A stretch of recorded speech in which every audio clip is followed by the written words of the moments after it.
Багнар ГЭС является деривационной ГЭС, то есть здесь нет плотины, а водозабор находится выше по течению. Вода доставляется в турбины по напорным трубам.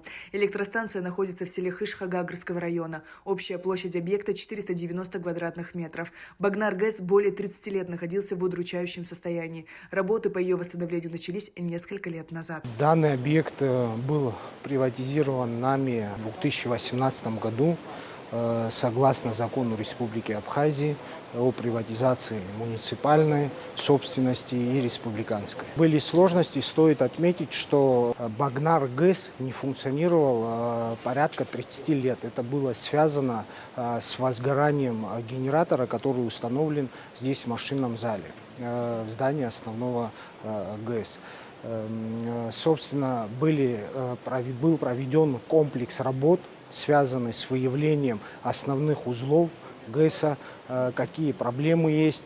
То есть вот выше по этому ущелью у нас располагается комплекс сооружений, которое имеет непосредственное отношение к самому ГЭС и жизнедеятельности ГЭСа, чтобы она функционировала в штатном режиме.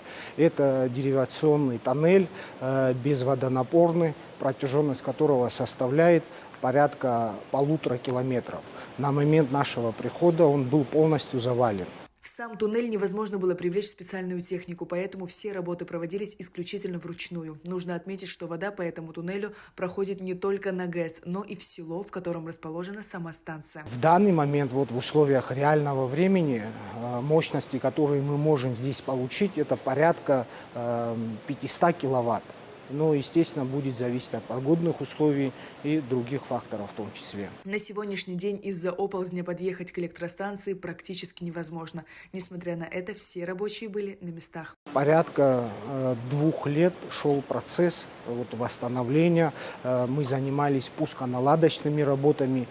Здесь есть очень много узлов, помимо самого основного здания, которое вы здесь можете видеть, которые играют очень важную роль в жизнедеятельности самого ГЭСа. В данный момент, вот буквально несколько дней назад, были завершены пусконаладочные работы.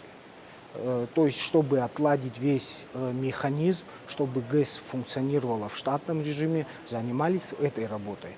Сейчас мы уже с уверенностью можем сказать, что мы можем запускать ГЭС, чтобы она функционировала в штатном режиме. Штат будет это порядка 20 человек у нас здесь.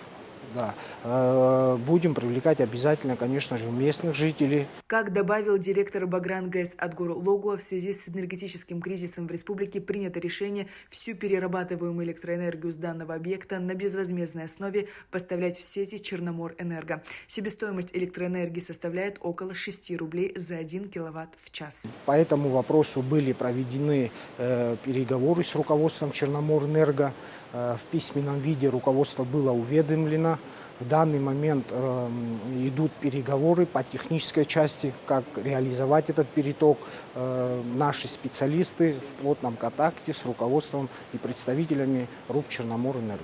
Также восстановили заброшенную гидроэлектростанцию в поселке Бзыпта. Здание в стиле сталинского ампира было в аварийном состоянии. Внутри была полная разруха. Огромный зал станции был наполнен оборудованием, которое за долгие годы пришло в негодность, заржавело, разрушилось.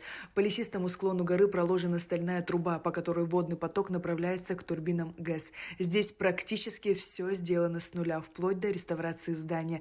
Гидроэлектростанция работает в штатном режиме, и она готова приступить к выдаче в общую сеть Черноморэнерго всю вырабатываемую электроэнергию. В общей сложности Багнар ГЭС и Джирхва ГЭС могут дать Черноморэнерго 1 мегаватт. Сарик Варцхеле, Даур Цулуки, Абхазское телевидение.